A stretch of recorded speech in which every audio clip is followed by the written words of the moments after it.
এ মুসলমান বন্ধু আমার, বাবা মার খেদমতের কত দাম।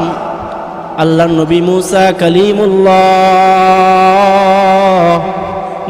কালিমুল্লাহ আল্লাহর সাথে একদিন তুর পাহাড়ে কথা বলতে বলতে এক সময় বলে, ওগো আসমানের মালিক, আমি জানতে চাই আমি মুসা কার সাথে জান্নাতে যাব, আমি জানতে চাই। আল্লাহর নবী মুসা এই কথা বলার পরে আল্লাহ বলে, তোমার সাথে একজন বাজারের কসাই সারাদিন গোশত বিক্রি করে ওই ব্যক্তি তোমার সাথে জান্নাতে যাবে। মুসা কালিমুল্লাহ বলে, আমার দেখতে মনে চাই ওই ব্যক্তি কি এমন আমল করে যে আমলের কারণে আমি মুসা কালিমুল্লাহর সাথে জান্নাতে যাবে। এ দুনিয়ার মুসলমান লক্ষ্য করে দেখেন, মুসা কালিমুল্লাহ আল্লাহর সাথে কথা বলার পরে তার কোথায় তাকে জায়গা জিজ্ঞাসা করার পরে তার যেই বাজারে ব্যবসা করে ওই বাজারের মধ্যে চলে গেল। মুসা কালিমুল্লাহ খুঁজতে খুঁজতে ওই কসাই দোকানে হাজির। কসাইয়ের সাথে কথাবার্তা বলতে বলতে এক পর্যায়ে কসাইকে বলে, ভাই আমি মুসাফির, আমার যাওয়ার কোনো জায়গা নাই। হে ভাই বলে, তাহলে চলুন আমার সাথে আমার বাসায় চলুন। মুসা কালিমুল্লাহ নিয়ত হলো, ওই ব্যক্তি কোন আমল করলো যে আমল করার কারণে আমি মুসা কালিমুল্লাহ নবীর সাথে জান্নাতে যাবে। হে মুসলমান, মুসা কালিমুল্লাহ ওই ব্যক্তির সাথে বাড়িতে চলে গেল। মুসা কালিমুল্লাহকে এক ঘরে রেখে ওই ব্যক্তি আরেক ঘরে ঢুকে গেল। হে মুসলমান, মুসা কালিমুল্লাহ দেখে ওই ব্যক্তি সারাদিন গোশত বিক্রি করছে, নরম নরম গোশত গুলা আলাদা রেখে দিছে। রাত্রে বাসায় যাওয়ার পরে নিজের বিবিকে বলে, বিবি গোশত গুলা নাও, রান্না করো, রুটি বানাও। এদিকে দেখি অপর ঘরের মধ্যে গিয়ে ওই ব্যক্তি তার বৃদ্ধ মা জননীর খেদমত করতেছে। বৃদ্ধ মায়ের খেদমত করতেছে। কেমন খেদমত?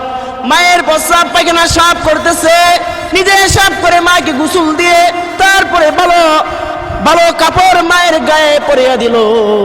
তারপরে ওই রুটি বানানো হলে নিজে রুটি নিজের মুখে চাবা। মা এত বৃদ্ধ যে নিজেও রুটি চাবায় খাইতে পারে না। মুসা কালিমুল্লাহ বলে, আমার জানার কোনো বাকি নাই। এ মুসলমান, আজকে মায়ের খেদমত ছেড়ে দিছ মুসলমান। তাকায় দেখো মুসা কালিমুল্লাহ, তারপরে দেখে ওই মা ওই সন্তানের মুখে চাবানো রুটিগুলা তার মুখে দেওয়ার পরে খাইতেছে আর আলহামদুলিল্লাহ আলহামদুলিল্লাহ বলতেছে। মুসা কালিমুল্লাহ দেখে সামনে আরেক ঘটনা।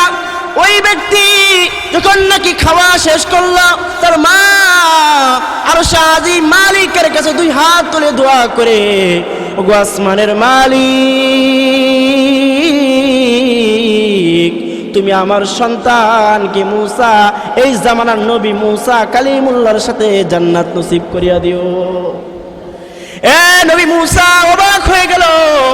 এই মায়ের দোয়া এমন কবুল হয়েছে যে মায়ের দোয়া কবুল হওয়ার কারণে আল্লাহর নবী মুসার সাথে ওই বাজারের কসাই জান্নাতি আল্লাহ পাক দুনিয়া থাকতে জান্নাতি হিসেবে ঘোষণা করছে। সুবহানাল্লাহ। তাহলে মায়ের খেদমত দরকার আছে কিনা? এ মুসলমান, আজকে তুমি মায়ের খেদমত ছেড়ে দিছ, যেই কারণে আজকে তোমার ঘরের মধ্যে শান্তি নাই, যেই কারণে আজকে তোমার সন্তানরাও খেদমত শিখে না। তুমি মায়ের খেদমত করতে, একদিন তোমার সন্তানরা শিখে তারপরে তোমারও খেদমত করতো, ঠিক কিনা? এই জন্য মুসলমান বন্ধু আমার, এ মুসলমান, আল্লাহর নবী বিশ্ব নবী রাহমাতুল লিল আলামিন কেমন এতিম নবী ছিল, যেই নবী নাকি মাহারা সন্তান, অল্প বয়সে মা হারাইছিল সন্তান। আমার নবী এতিম নবী, দুঃখিনী নবী। এই জন্য মায়ের দরদ তার মধ্যে এত ছিল, মুসলমান। আল্লাহ নবী বিশ্ব নবী রাহমাতুল লিল আলামিন মায়ের খেদমতকে এত প্রাধান্য দিছেন, এত প্রাধান্য দিছেন। হে মুসলমান, আল্লাহ নবীর এক পাগল ছিল, যার নাম ছিল ওয়াইসুল আল করনি। ওয়াইসুল করনি এমন আল্লাহ নবীর পাগল ছিল মুসলমান, তার বাড়ি ছিল বহুদূর। হে মুসলমান, তার মধ্যে নবীর যুগে ওয়াইসুল করনি ওই নবীর প্রেমিক এমন পাগল ছিল, এমন পাগল যার মধ্যে ছিল নবীর মহব্বত। ওই জামানার মধ্যে ওয়াইসুল করনি হে মুসলমান যদি নবীর সাথে সাক্ষাৎ করতে পারে সাহাবীদের মর্যাদা পেয়ে যাবে, সাহাবী হয়ে যাবে। এই জন্য হে মুসলমান, ওই ওয়াসুল করেনি তিনি ওই আল্লাহ নবীর কাছে চিঠি লিখলেন। গো দয়ার নবী, মায়ার নবী, রাহমাতুল লিল আলামিন, আমি ওয়াইসুল করনি, আমি এক আপনার উম্মত, আমি চাই আপনার সাক্ষাৎ পেয়ে আমি নিজেকে সাহাবী হিসেবে ধন্য করতে চাই, আমি সাহাবেদের মর্যাদা পেতে চাই। এ মুসলমান, লক্ষ্য করে দেখেন আল্লাহ নবীর আশিক, তাকে চিঠি পাওয়ার পর আল্লাহ নবী বলল তুমি কেন আসো না? এ মুসলমান, চিঠির মধ্যে আবার উল্লেখ করে দিছে আমার ঘরে আমার মা অসুস্থ, মা অসুস্থ, আমার মা এত বৃদ্ধ, এত বৃদ্ধ, এত বৃদ্ধ যে মাকে রেখে আমি আসতে পারি না, কারণ আমি মায়ের খেদমত করি। আল্লাহ নবী চিঠির উত্তর দিচ্ছে তোমার আসার প্রয়োজন নাই, এ ওয়াসুল করনি তোমার আসার প্রয়োজন নাই, তোমার নবীর সাথে সাক্ষাৎ করা থেকে হে মুসলমান আল্লাহ নবী জানায় দিছে তোমার মায়ের খেদমত আগে জরুরি। সুবহানাল্লাহ। এ মুসলমান, এই সময় যদি আমার নবী থাকতো, একজন রিস্কাওয়ালা থেকে শুরু করে একজন মুসিওয়ালা যার সম্পদ নাই সেও চাইতো নবীর সাথে সাক্ষাৎ করার জন্য, ঠিক কিনা? হে মুসলমান, আজকে মুসলমানের মধ্যে নামাজ না থাকতে পারে, হে মুসলমান আজকে দিন পরিপূর্ণ না থাকতে পারে, কিন্তু প্রত্যেকটা মুসলমানের অন্তরের মধ্যে নবীর মহব্বত পরিপূর্ণ আছে, ঠিক কিনা? এই জন্য মুসলমান আল্লাহ নবী নিজে জানায় দিছে আমি নবীর সাথে কোনো সাক্ষাতের প্রয়োজন নাই। ওয়াইসুল করনি তুমি তোমার মায়ের খেদমত করো, আল্লাহ পাকের হুকুম। হে মুসলমান, আল্লাহ পাকের হুকুম, মায়ের খেদমত করো। কেন খেদমত করবা না? এই মা তো সেই মা যেই মা তোমাকে 10 মাস 10 দিন গর্ভে ধারণ করছে। এ মুসলমান, এই মা তো সেই মা যেই মা তোমার জন্য কত রাত্র ঘুমাই নাই। এই মা তো সেই মা যেই মায়ের কষ্ট, এত কষ্ট সহ্য করছে মা, তারপর মা সন্তানকে ফালায়া দেয় নাই। শীতের রাত্র বাবা ঘুমায় আরামে, মা সন্তানটাকে পাশে নিয়ে ঘুমায়। হে মুসলমান, শীতের রাত্র গভীর, সবাই ঘুমায়, কিন্তু সন্তান যখন নাকি প্রস্রাব করে দেয় পাশে বাবা শুয়ে থেকে বাবা উঠে না, নিজের মা জনম দুঃখিনী মা নিজে উঠে এই ভিজা কাপড়টা পাল্টে আবার অন্য আরেকটা কাপড় নিয়ে। এক সময় দেখা যায় সন্তান প্রস্রাব করতে করতে সমস্ত কাপড়গুলো শেষ, তারপরে মা নিজের সন্তানটাকে বুকের মধ্যে জড়ায় নেয়, তারপর মা সন্তানটাকে দূরে ঠেলে দেয় না, ঠিক কিনা? এই জন্য মুসলমান লক্ষ্য করে দেখেন আমার মা আপনার মা কেমন দরদি মা। আল্লাহ পাক রব্বুল আলামিন মায়ের অন্তরের মধ্যে এত মায়া, এত দয়া দান করছে। হে মুসলমান, এত দয়া দান করছে যে দয়া দান করার কারণে, যে মহব্বত থাকার কারণে সন্তান হাজারটা ভুল করলেও, সন্তান হাজারটা ভুল করলেও, সবার চোখে দোষী থাকলেও মা কখনো সন্তানকে দূরে ঠেলে দেয় না। কত অবাধ্য সন্তান মুসলমান, এক অবাধ্য সন্তান সারাটা জীবন বাবা মার অবাধ্য করছে, কিন্তু সন্তানের একটা সময় দেখা গেল সন্তান এত অসুস্থ হয়েছে, এত অসুস্থ হয়েছে, দূরে থাকে, শহরে থাকে, মায়ের কোনো খোঁজ খবর নেই না। একদিন সন্তান অসুস্থ হয়ে গেছে, সন্তানের আদরের বিবি ছিল, বিবিটাও দূরে চলে গেছে, সন্তানের আদরের শাশুড়ি ছিল, শ্বশুর ছিল, তারাও দূরে চলে গেছে। কারণ এই সন্তান এত দূর, এত অসুস্থ, তার এখন আয় রোজগার করার মতো কোনো ক্ষমতা নাই, তার এখন আয় রোজগার নাই। এতদিন আয় রোজগার ছিল, এতদিন তার ইনকাম ছিল, ইনকাম থাকার কারণে শাশুড়ি শ্বশুর তাকে ভালো পাইতো। এতদিন ইনকাম ছিল যেই কারণে সন্তান স্ত্রীর স্বামী স্ত্রীর চোখে ভালো ছিল, কিন্তু আজকে সন্তানের ইনকাম নাই। আজকে ইনকাম না থাকার কারণে, স্বামী ইনকাম না থাকার কারণে আজকে স্বামীকে স্ত্রী দেখতে পারে না। এ মুসলমান, ওই সন্তান চোখের পানি ফেলায় কান্দে। এতদিন আমার টাকা ছিল, আমার বিবি ছিল, আমার টাকা ছিল, আমার শ্বশুর শাশুড়ি আমাকে নিজের মায়ের থেকেও বেশি মহব্বত করত। আজকে আমার টাকা নাই, পয়সা নাই, যেই কারণে তারা আমাকে দূরে ঠেলে দিছে। এ মুসলমান, ওই সন্তান ওই সময় চিন্তা করে এখন কি করব। এ মুসলমান, সন্তান বহু দিন হয়ে গেছে, মায়ের খবর নাই, মায়ের খবর নাই, বাবার খবর নাই। সন্তান এক সময় চিন্তা করলো মায়ের কাছে যাব কিনা, আবার বলে আমি কোথায় যাব, আমার তো আর কোনো যাওয়ার জায়গা নাই। তারপরে মুসলমান অনেক চিন্তা ভাবনা করার পরে ওই সন্তানটা মায়ের কুলে গেছে। এ মুসলমান, রাত্র গভীর হয়ে গেছে। এলাকায় গিয়ে দেখে যেই জায়গার মধ্যে তার বাসা ছিল, বাড়ি ছিল, ওই বাসাটা ওইখানে নাই, এখানে খালি জায়গা। সন্তান মানুষকে জিজ্ঞাসা করে এই জায়গার মধ্যে একজন বাবা মা ছিল, তারা দুই বৃদ্ধ মহিলা পুরুষ ছিল, তারা কোথায়? বলে তাদের জমি বেচে দিছে। তাদের ওই পুরুষের, ওই বৃদ্ধ লোকের তার এত বড় একটা রোগ হয়েছে, যে রোগ হওয়ার কারণে সমস্ত সম্পত্তি বিক্রি করে দিছে। সম্পদ বিক্রি করা দেওয়ার পরে এখন এই মহিলা কোনো সম্পত্তি নাই, মহিলা ভিক্ষা করে আর খায়। হে মুসলমান, চিন্তা করে দেখেন ওই সন্তানের অবস্থা তখন কি অবস্থা। ওই সন্তান মার খোঁজ নিতে নিতে রাত্র গভীর হয়ে গেছে। অন্য আরেক এলাকায় সন্তানকে হাজির,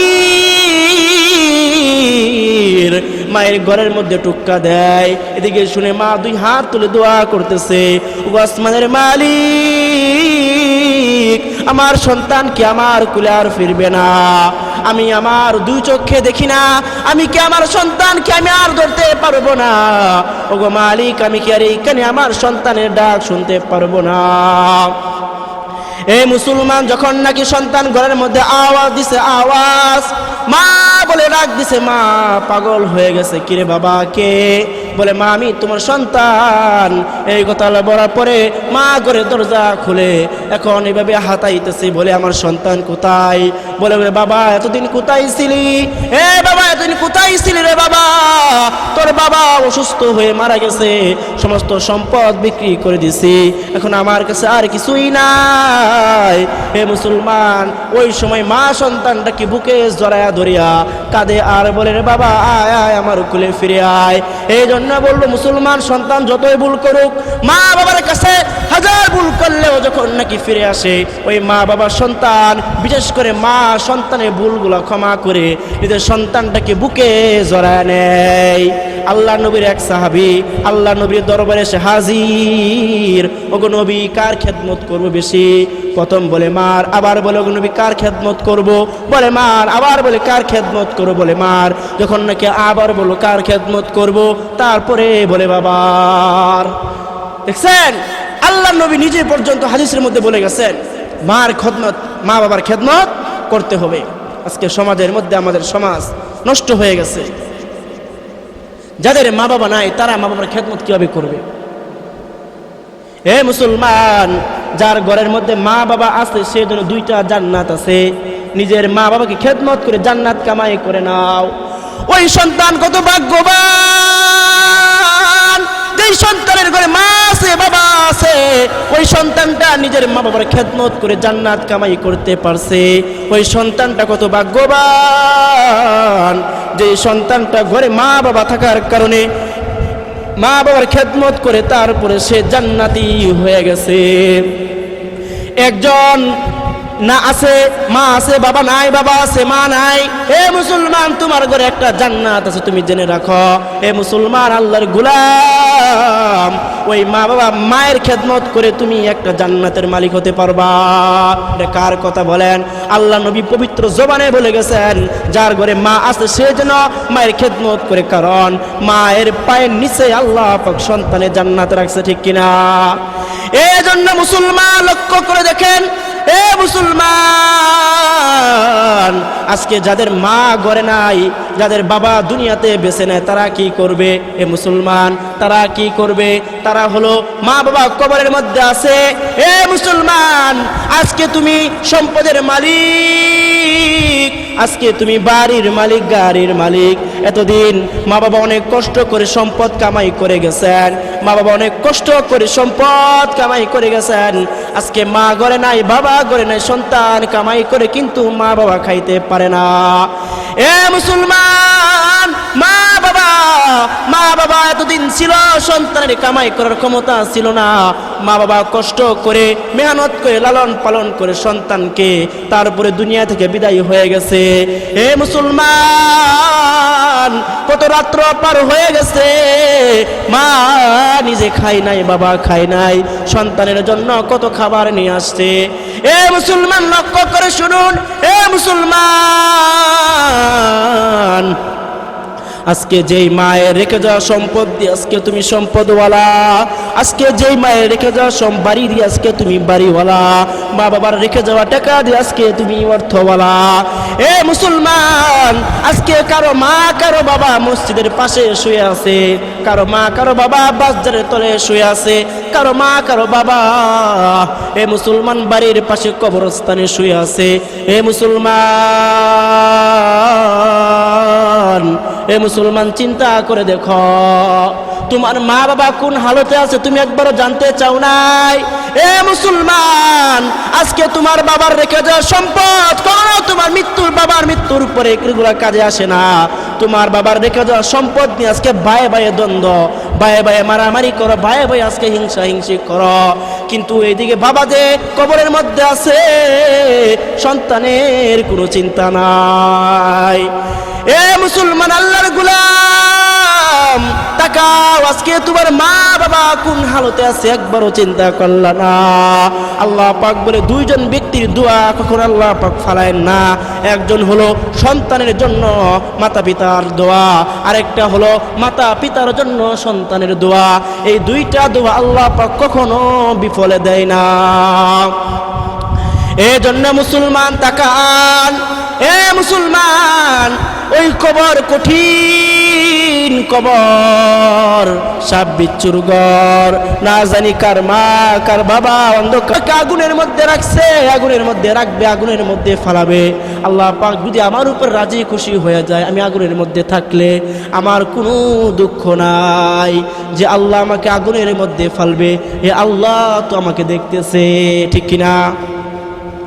এই জন্য মুসলমান আল্লাহ পাক হুকুম করলো, হে আগুন, সাবধান সাবধান, আমার এই ইব্রাহিম খলিলকে সাবধান পূর্বানা, কারণ ইব্রাহিম খলিল আমার বন্ধু, আমার বন্ধুর গায়ে যেন আগুনের কোনো তাপ না লাগে। আল্লাহ পাক আগুনকে হুকুম করলো, আগুন এমন আরামদায়ক হয়ে গেল, না ঠান্ডা না গরম। কয়দিন ছিল? কয়দিন মুসলমান রেবায়াতে আসছে, একদিন নয়, দুদিন নয়, মুসলমান ঘটনার মধ্যে আসছে মুসলমান 40 দিন আগুনের মধ্যে ছিল।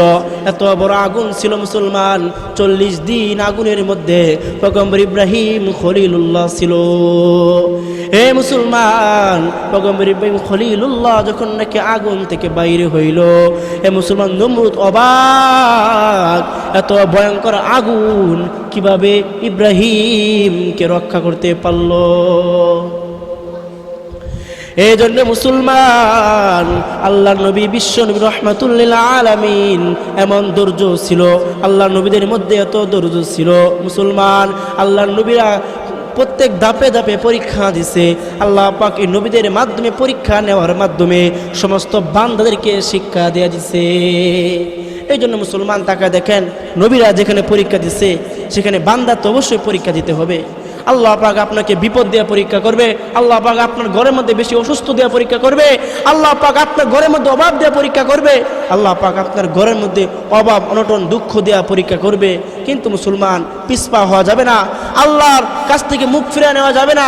টাকা দেখেন সমাজের আজকে সমস্ত মানুষের মধ্যে স্বার্থকতা আছে না?